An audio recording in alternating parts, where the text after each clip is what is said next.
think that this thing of Oroville, it has this incredible pool of talent that exists, and we all do our separate things, but when we create an event such as this, a community event, then people can excel. We needed to do something fun and entertaining with lots of people, bring lots of Orovillians together, and somehow the idea of doing a musical came into my head because I thought that's fun, and then I think I hit on the idea of Oliver because it was something I always enjoyed watching as a child, and I thought, yeah, there's lots of children involved. I mean, it was always very much to try and get lots of kids involved. And so then I thought, well, how to do that? And I'd seen what Claire had done with Toad of Toad Hall, and I thought, yeah, Claire's very good at working with kids and drama. So I thought if I saw Claire, and then I thought if Matthew would also help because of the music, we would have a production team. So then at that point, I remember I went to see Claire on a Sunday morning, and went into her house and said, what do you think? And then she said... I said, good idea. Good idea, yeah. Well, I'd also obviously seen Oliver when I was young and enjoyed it a lot and thought it was a great musical.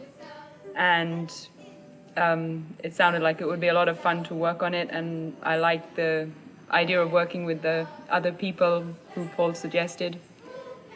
And I don't know if I even really believed it was going to happen at that point. I just said yes. And I'm still sometimes don't believe it happened.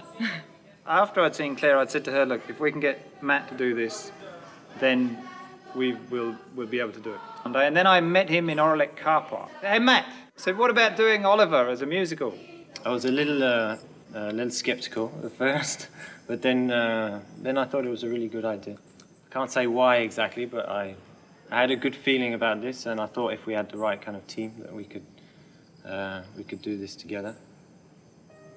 No, it was incredible how it flowed from that sort of initial idea, and then Claire said yes, and then Matt said yes. And so by about March, I think, we had sort of designated Saturdays. Yeah.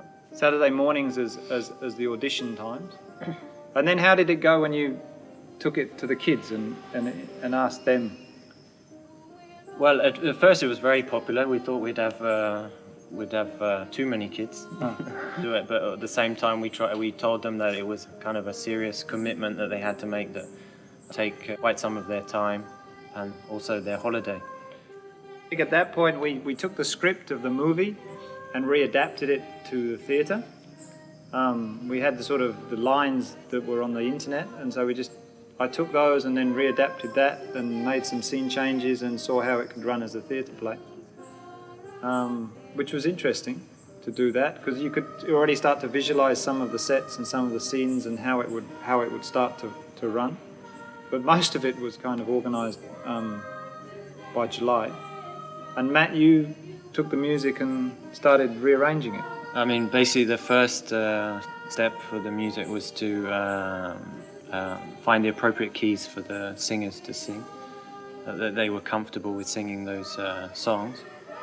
The arrangements, more or less, I kept with the original score, so that on Saturday mornings the choreography could be worked upon.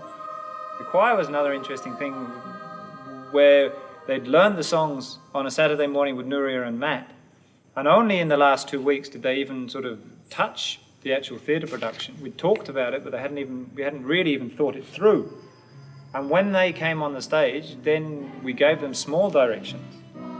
But most of the time they sort of instinctively knew. The choir were amazing. Yeah. Like, you gave them rough instructions. You said, all right, you guys stand over there, follow the kids and kind of do the same thing as they're doing, and then move to the side of the stage. And you tell them once, and they'd do it.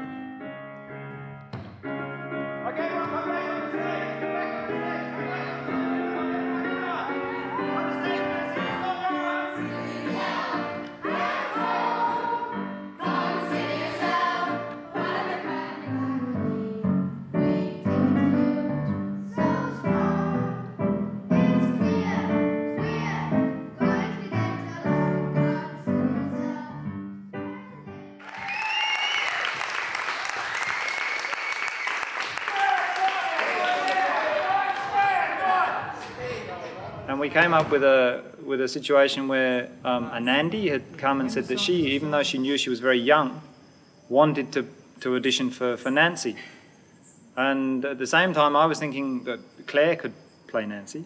When Paul first asked me if I wanted to play the part of Nancy, I was really surprised. I hadn't been at all thinking of acting. So I went away and then she said to me, she said I hadn't really looked very much at the character and what it involved, but I really wanted to sing that song, which was As long as he needs you. As long as he needs me. Ah. We decided she could have her song. And with that, she was perfectly happy. And I mean, when she first sang, I started crying because she sang so beautifully. And somehow when people stand up and sing, they really expose something of themselves.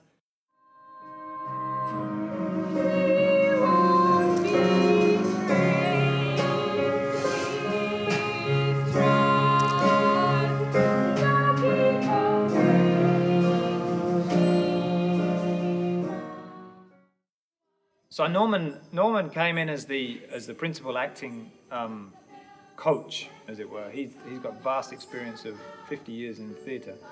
I started with the auditions, and I could see that there was good possibility with the amount of talent that we had.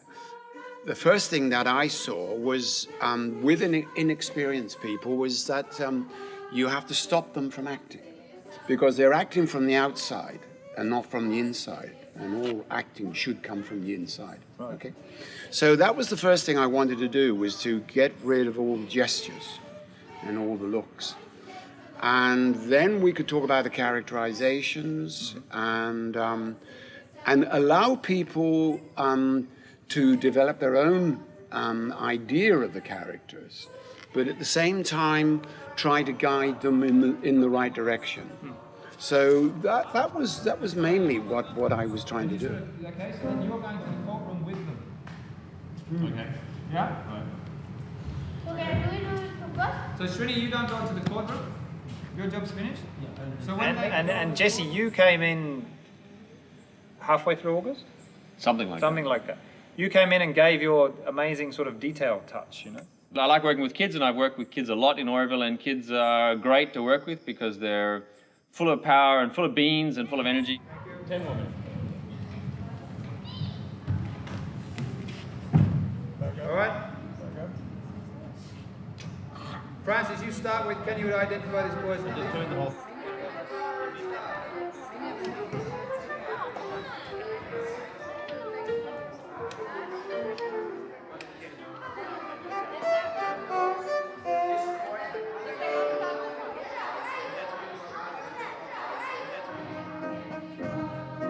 And to bring it back to like the specifics of the opening scene, you know, we worked for weeks with the kids, developing that sort of routine, and yet the feeling was, even from the kids, they'd learned a lot of things, and if we changed it at the last minute, there was no sort of attachment, I felt, you know. They immediately said, right, we'll do what, you know, because it was a very supportive atmosphere, you know. Atmosphere throughout them was really super. The kids who came were really earnest and had really learned their songs and their lines. Adam, don't say already. You can say go on, hurry up, but don't say hurry up already. I don't think it's right for the time. Surya, you need to leave much more slowly. Yeah. When you go down, you're really like depressed. And look back at the top of the stairs. Hit the top of the stairs, look back. Do I have to go? I don't know. Play before you start singing, because the starting was not very good. I will play it for you once. Can you play it? Just 3, 4, 1, 2, 3, 4. Is it so it's 8 beats. The most difficult part of this scene is when you guys are getting your food, okay? And that's at the same time that you guys are moving. We lose the song. So you really at that point have to try and push yourself to sing. You have to really remember, be quiet, and you guys. This thing when you're getting your food and you're marching around here, you're not facing the front. It's very difficult, so you really have to remember, I have to sing as loud as I can. Marco, when you say, before we take the lad to task, may I be so bold to ask his name, speak out. You're speaking here. Oh, yes. And face front, Marco. Yeah, turn out towards audience. Yeah, there's no reason to do it. Oliver. Oliver. Sorry, Oliver. Okay, What's his name? Faster, exactly. I think faster. Faster, go on. Yeah. Right now it's Oliver. We're hearing it. So, Oliver. Yeah. What's his name? The changes, and suddenly we said, well, if we can get Jana, the Beatle can be Mrs. Beatle, not Mr. Beatle, and that change was made. And then actually it was Elsa who suggested Marco, and they came in really near the end, and they were just perfect for those roles, and the song was such a strong point in the show. If one thing is for certain, in this most uncertain world, Mr. Bumble, it is that this boy will come to no good. But there was an enthusiasm which everybody picked up from each other. Yeah. No, you don't have to. Just climb up on the stool. Okay, stay there. Okay? Yep. You want something to step up onto as well? No. Paul, you should throw the stuff before. Okay, so you put your stuff into the bun. Alright? Yep. Alright, the bun here. Stay there. So don't make afraid of Okay. You wait till they go.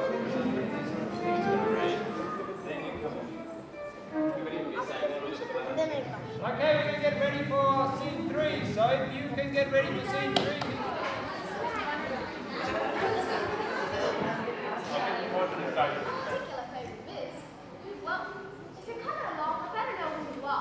My name is Oliver. Oliver Twist. Keep the handshake. Keep it.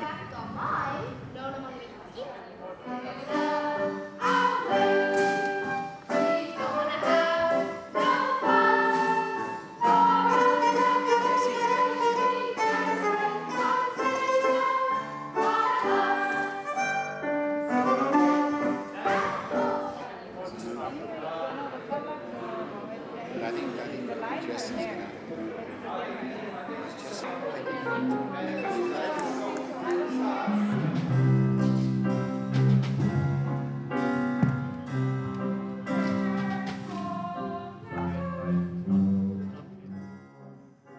The bar scene. Yeah, The that was second quite bar interesting because when we started the bar scene and the girls were dancing, and I kept saying, come on, what's the matter with you? You know, just relax, you know, get involved because it's the only time, you know, in your life you're going to be able to play a part. That's all. Yes. Well, it was interesting because we had practiced the song with Matt and Nuria and worked on techniques which she then said, when you get on stage, forget them all, just be yourself. It's like one day I just said to them, let's go outside and we'll try and put together a little routine because we can't just stand there like lemons and sing our song. It's going to look silly. So we just went outside and we literally spent 10 minutes and had a lot of fun. And I remember the Amma from the Barad Nivas came out and looked and was highly entertained. And we came back in and we did it on stage and somehow it, and then Jesse honed it. What is that the correct word? Yes. He refined it afterwards just to make sure that we were all doing what we thought we were doing.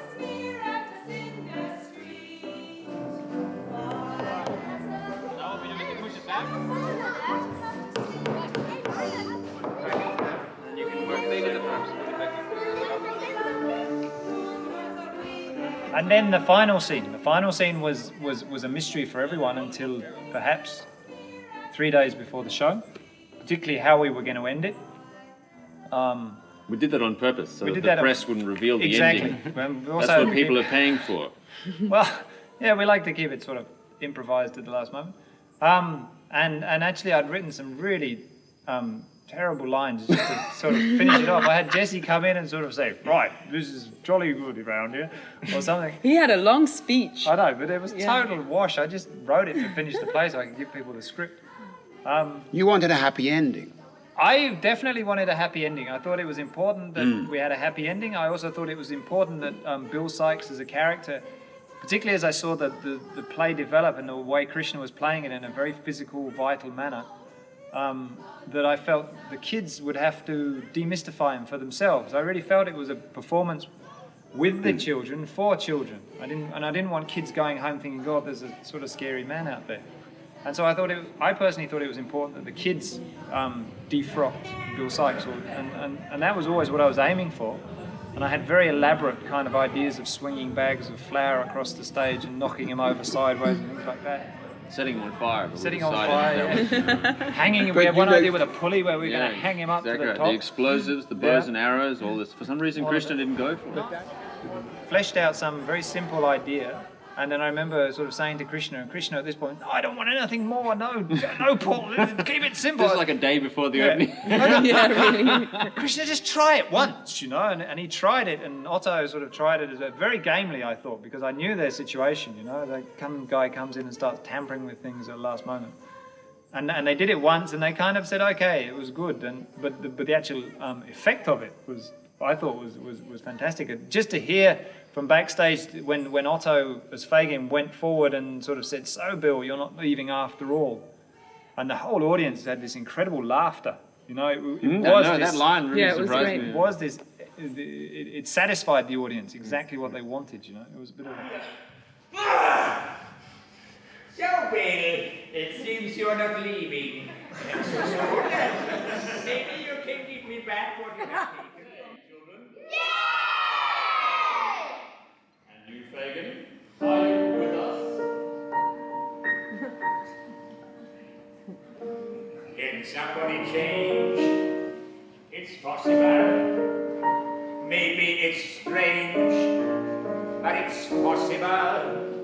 Oh, my dearest companions and treasures, I left them behind. I turn a leaf over, and who can tell what I may find?